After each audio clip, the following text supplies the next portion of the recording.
So, and we're very media friendly here, guys. So please come out, please.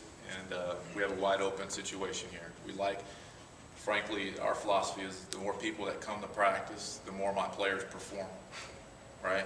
When they have an audience, they perform more and they get more out of it. So we have an open type of situation where we welcome fans and the kids especially, especially once they get out of school in the summer to come out. And our players are very approachable and accessible. That's our philosophy here. That's the league's philosophy. And that will definitely continue here. I mean, we have to embrace our fans and the media for this thing to get the word out. So I think we have a good thing, and I'm so glad to see you guys here. Like I said last year, not one person showed up. There's probably a lot of reasons for that, but it's nice to have you guys here, and whatever you guys need, very open to that, to what you do with your job. So anytime I can help you with it, sometimes it'll probably be bad, and I won't, but I'll give you a quote. I'll give you a quote, so I'm pretty good about that. Coach, what do you think about Doug Gabriel? What he's going to bring to the team? Good question. Doug's a guy with 5 years of NFL experience, in the NFL, and a lot of local flavor with UCF. Had a lot of success there. A lot of competitive, situation going on here with our receivers. So Doug's working his way through our camp. Certainly the expectations are high, and so he's going to have to acclimate himself into what we're doing to be a part of this. The resume is great, but he's going to have to step up and earn a spot in this team just like everybody else.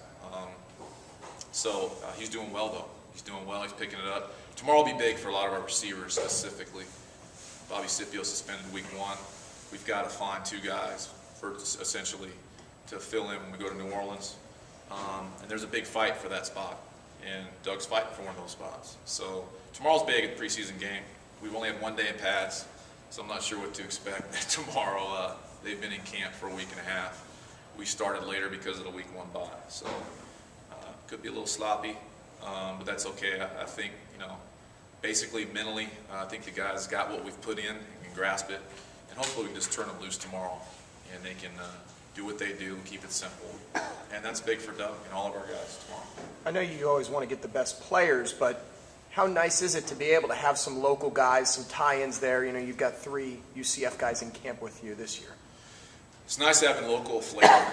I think, off the field, it's good to have local flavor for our fan base, recognizable names. So I think we have 3. I'd like to continue to build on that relationship with UCF, to get players in here and compete for spots on our team. I think that's good. But at the end of the day, they've all got to compete for spots. Locality is big in this league with the new model of what we do with personnel. You like to have guys that live in town. That's always a positive thing, and it's easier on them logistically when they live here. So it's nice having those 3 guys, and they're all competing for spots. Frisner Nelson, Sergio Joaquim, and Doug. And hopefully we'll see how they do tomorrow night. Hopefully they'll still be around after camp. New Amway Center will be playing. Have you seen the arena inside? What do you think of the new arena now going into the season? It's so nice. I've been to a few events. Took my kids to wrestling and circus, and from day 1 they hung our banners up there and they got spotlights up there and the Magic's in there, and they've made it our home too. They've been great. It's nice to see that. We had open house a week and a half ago. Was a Predators open house, which was amazing too. And the field was down. It's a brand new field, 20-year anniversary of our team, new arena. It's just lining up for success. It'll be important, put the right product out there to represent that. And we're working very hard to do that right now. And it's just really, really exciting. I still can't believe they're going to let us play in there. I keep waiting for a man to come up to me and say, "Coach, they're really not going to let you play in there." It's too nice for you blue-collar arena football players. But yeah, it's a treat. We're very fortunate. And so, the expectations are high, as they should be. They always are here. This is a team with a lot of tradition, and I certainly was a part of that tradition as a player. And I feel really strongly about that tradition, what we have to do this year. So it'll start in New Orleans. So What did you learn from last season coaching, here for the first time, first year as a head coach, now you're going to take into this season? A ton. Every day was a learning experience. You wear a lot of hats as a head coach in the Arena Football League, especially now. You're limited a little bit with your staff. So learned a ton about this guy right here, especially going through adversity. And the one thing that had stuck in my mind and being under Coach Markham for a lot of years in Tampa, we went through some tough stretches there. There was a time in Tampa when I was offensive coordinator, we lost 6 in a row.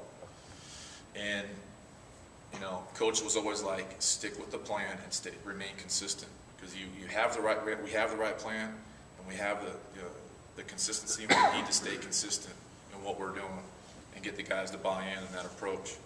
That rung in my head a lot when we were 0-3. And we stayed consistent, kept our poise, and some young players. We didn't go out and scrap the team.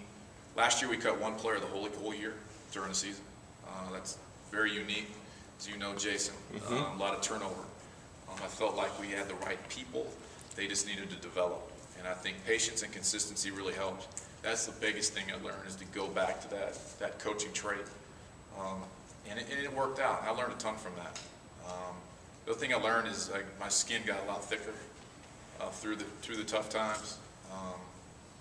And so, it's always a learning process as a coach, no matter if you've been coaching for 1 year or 30 years. So try to maintain the same approach and consistency with our players and treat them the same way, be consistent with them, and then hopefully you get that on the field. And we ended up getting that last year on the field. What was your off season like? It's kind of different than other leagues. You don't have all the OTAs and stuff like that, but constantly, I'm just assuming, evaluating talent and deciding how you want to build the roster. It's a lot of work. It's different. There's no draft. There's no AFL draft. Okay. So what I try to do as a personnel director is I really try to break it all down into categories. You've got your AFL veteran free agents. You've got NFL cut guys who probably don't have that window to go back to the NFL. And then you try to find out if they're fit or they have the want-to come play arena football. Then you've got guys that are coming out of college, slip through the cracks. You've got those guys. You've got other indoor leagues in the off-season. You evaluate them. And then you've got guys that street free agents come to open tryout. You get 100 guys out there. There might be one that opens your eyes. That's how Barry Wagner was found, at an open tryout, in 1992. So you've got to break that all down so you don't get overwhelmed, because you get hit with hundreds of emails every day from players that want to play football, and then you got to really kind of break down who they are and put them in the right category and see if they're a fit for our game, because it's a different game. So I think the off season is critical. In basketball you can put two or three players out there like the Heat did. Wow, right? You've got 8 men on offense and 8 men on defense. You get a couple key guys in there that can be difference makers. And then the most important thing to me, other than the talent, is the locker room and the chemistry of it. So we try to get the right people that kind of fit our philosophy, what we're about. When you have the chemistry, talent and chemistry equals wins.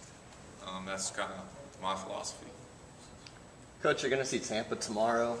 First time without Markham, your mentor. What's it going to be like going up against Dave? You worked with Dave there too. Yeah, I worked with Dave for years, and that whole situation with Coach is a difficult situation on a lot of levels. And regardless of what's been said or written or what he did or didn't do, I love the guy. He gave me my first opportunity. He was so good to me. There's a whole other side of Tim Markham that people don't even know that. I love the guy. I do, and he's a special person to me. Certainly, some things that have been very public that went on. It's tough. It's tough, and I'm gonna miss him. I want to compete against Coach Markham. He's the best. And but Dave knows that system, and he'll carry on that same type of Tampa Bay Storm football. And the championship will still go through Tampa. It always does.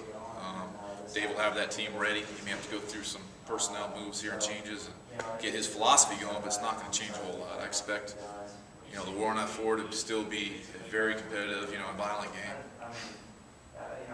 Jay Gruden now in the NFL with Cincinnati Bengals. Your thoughts on him getting the move up to the NFL and how you feel he'll fare there? Well, that's where he belongs. I really think Jay held off on his NFL move for a number of years because, people don't realize, I mean, he's very much a family guy. He's got 3 boys. He's lived here for a long time. And I think keeping his family intact and being around them, and the work schedule in the NFL is a lot different than an arena schedule for a coach. As far as hours, it was time.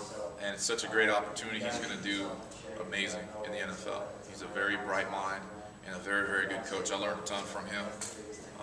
He helped me a lot when I got the job and had to scramble. He was very helpful to me. And I love to see arena guys move on to the NFL. You know, that's a beautiful thing. And that's what we're about too. We want our players, as much as we might miss them, we want to help them get to the next level. You come out here and work hard in a different economic model here. You know, some of these guys are here for a reason. They want to move up. So we try to help facilitate that. The league this year, second year since its return. How do you feel about the league, where it's at right now? You know, you've been around this league for a long time. What's your thoughts on the league, where it's at right now, and where it's headed? I'm excited. You know, I anticipate more expansion coming into a lot of cool markets, and I love it. I think some of the smaller markets last year that have moved, like Bossier City going to New Orleans, Alabama Vipers coming from Huntsville to Atlanta area, and then bringing back San Jose, bringing back Philadelphia Soul, 2008 champion, bringing in a great market in Pittsburgh. You know, that's great. That's great for our league, football town. I expect to see more and more expansion. I think we have the right model in place for the league to flourish for a lot of years, even after we're all gone.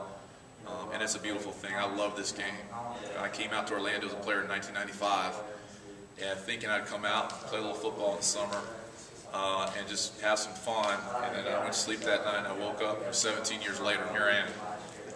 So I've fallen in love with it. It's a great game. And, you know, for fans, once they go to a game, they fall in love with it too, most of them. So I like where the league's at right now.